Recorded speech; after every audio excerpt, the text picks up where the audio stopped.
Every logic system needs something to start it, some kind of initiator. Because without it, nothing happens, just silence, just blocks staring at each other. Hello everyone, this is Tetraeder1, and today we are going to take a look at different types of initiators in Kogama logic, the things that actually make your systems wake up and do something. Let's get started.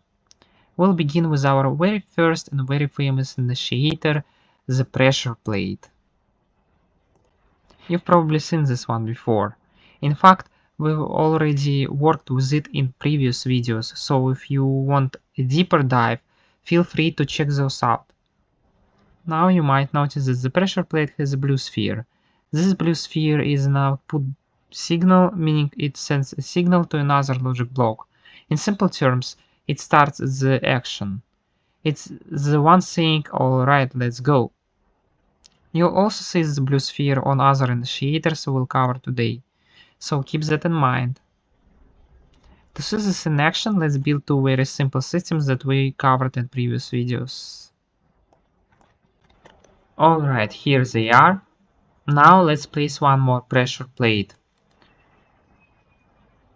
We'll connect the first one to a QB model hinder, and the second one to a negate QB. If you're not familiar with these logic cubes, make sure to check out my previous videos for a deeper explanation. For now, I'll quickly go over the important parts. You'll notice the orange sphere. This is the input. It receives a signal from an initiator and performs an action. On the QB model hinder, you also see a yellow sphere.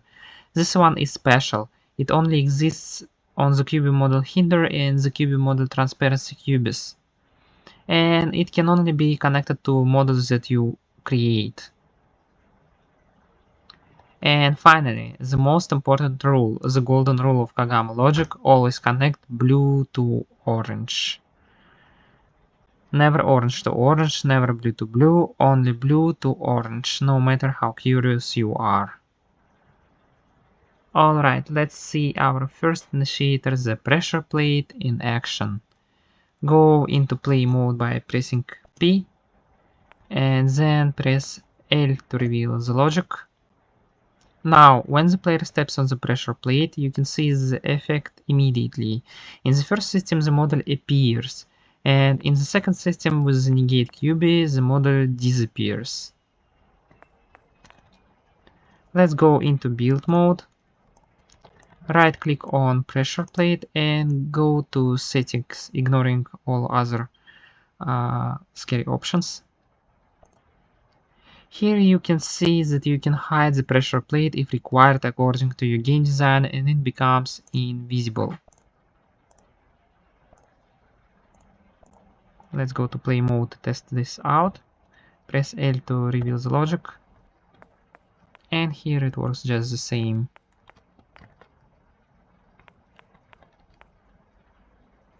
So yeah, step on it, something happens. Simple, reliable, and honestly one of the most used initiators in Kogama.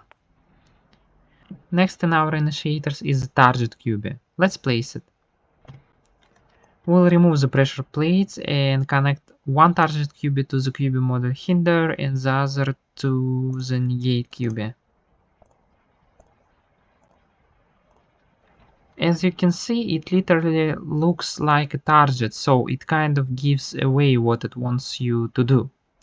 And as you probably guessed, this one requires a weapon. Think of it like a shooting range target. You hit it and something happens. So let's add a weapon. I'll place a gun and a sword.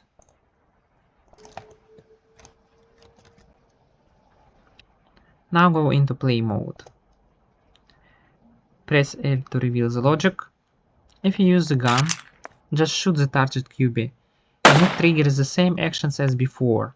The model appears in one system and disappears in the other.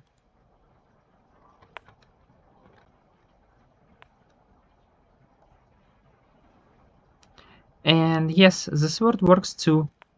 Just walk up, hit the target, and it activates the logic. So basically, whether you shoot it or smack it, it still gets the message.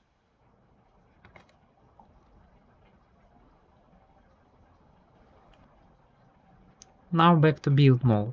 If we open the target cube, right click on it and go to settings.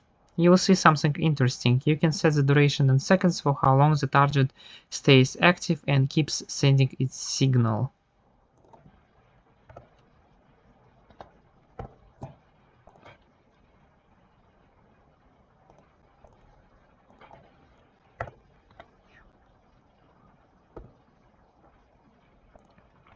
Let's go to play mode to test this out. Press L.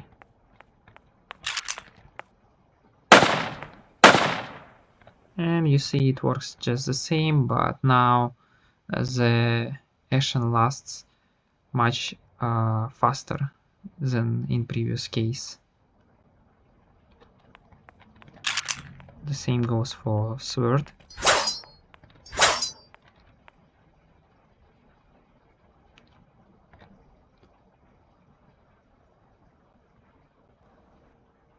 So it's not just hit and done, you can control how long the action lasts. Next on our list is the lever. As the name suggests, it's literally a lever. You switch it on and something activates, and it stays active until you switch it off again. Simple but very powerful. So let's go into build mode and place it.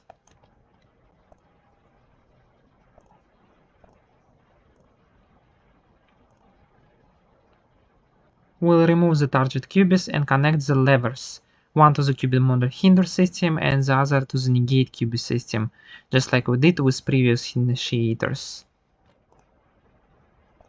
Also remove the weapons.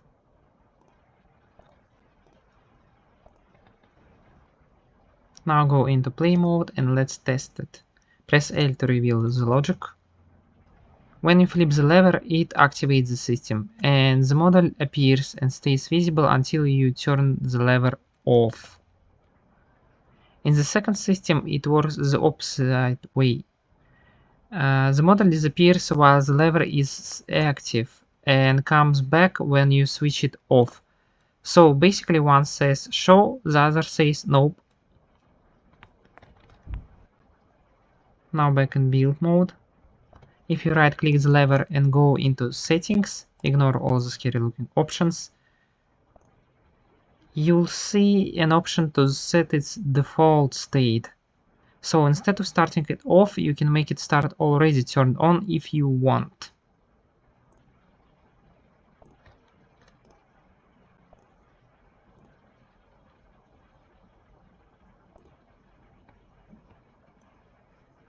Let's test it. Go into play mode and press L. You will see now it works the opposite. Here model disappears,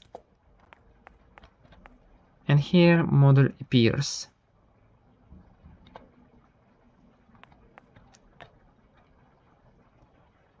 And yeah, that's the lever. A simple switch but surprisingly powerful.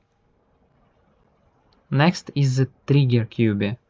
This one works a bit differently. Instead of pressing or hitting something, the player just needs to be inside its area for it to activate. Let's see it in action. Go to build mode, replace the levers with trigger cubes and connect one to the cube model hinder and the other to the negate cube.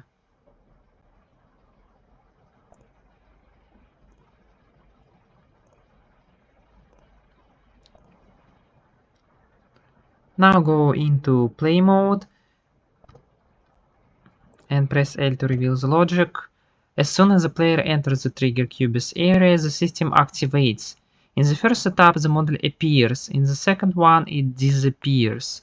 So basically, just walking into the zone is enough to trigger everything.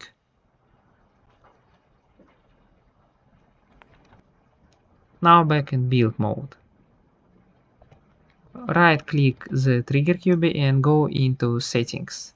Here you can adjust the size of the activation area using X, Y, and Z. Let's set different numbers.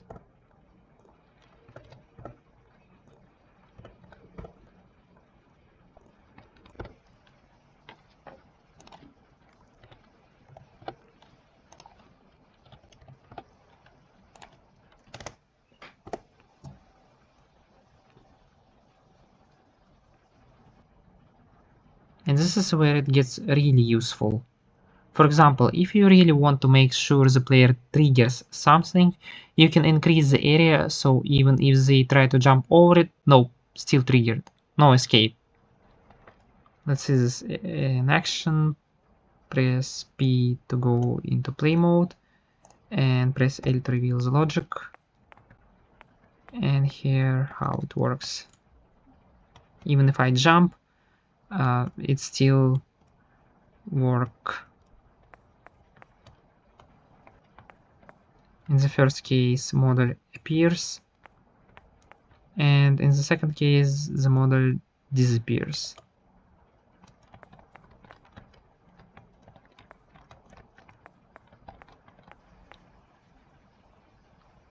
Let's go into build mode. Alright, so far we've looked at initiators that need the player to actually do something.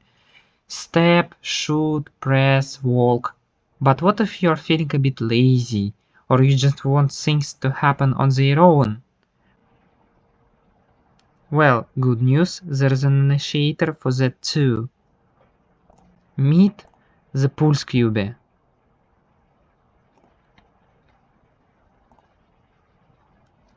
Replace the trigger cubes with pulse cubes and connect them one to the cube model hinder and the other to the negate cube. Now jump into play mode. Press L to reveal the logic, and look at that. The systems are activating automatically. One model appears and disappears, the other does the opposite, over and over again. No player input needed, it's just doing its thing. Why? Because the pulse cube works on a timer. It has a period when it's enabled and a period when it's disabled, and it keeps looping. Let's go back to build mode. Right click the pulse cube and open settings. Here you can control exactly that, how long it stays on and how long it stays off. Set it fast for action, slow for suspense, your choice.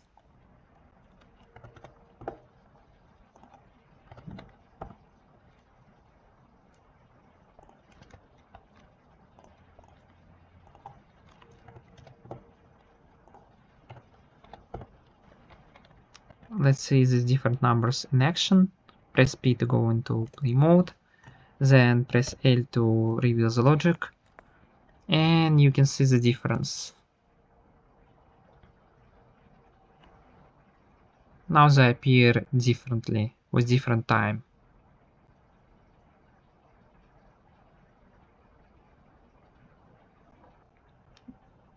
This is perfect for things like appearing and disappearing modes, blinking lights, traps, anything that should happen automatically without the player doing anything. And here is a little bonus. Unlike other initiators, the pulse cube also has an orange sphere, meaning it can receive signals too. So yes, even your automatic system can be controlled by something else. Because why keep things simple when you can make them more interesting? So let's quickly compare all the initiators we've covered. Pressure plate, the easiest one, just tap on it and it works, no thinking required, perfect for simple interactions. Target cube, a bit more demanding, you have to hit it, shoot it or smack it, good for more interactive or skill-based actions. Lever, the control freak, you turn it on, it stays on, you turn it off, it stops, great when you want full control over what's happening. Trigger cube, the invisible trap, just walk into its area and boom, activated. Perfect for hidden mechanics or guaranteed triggers.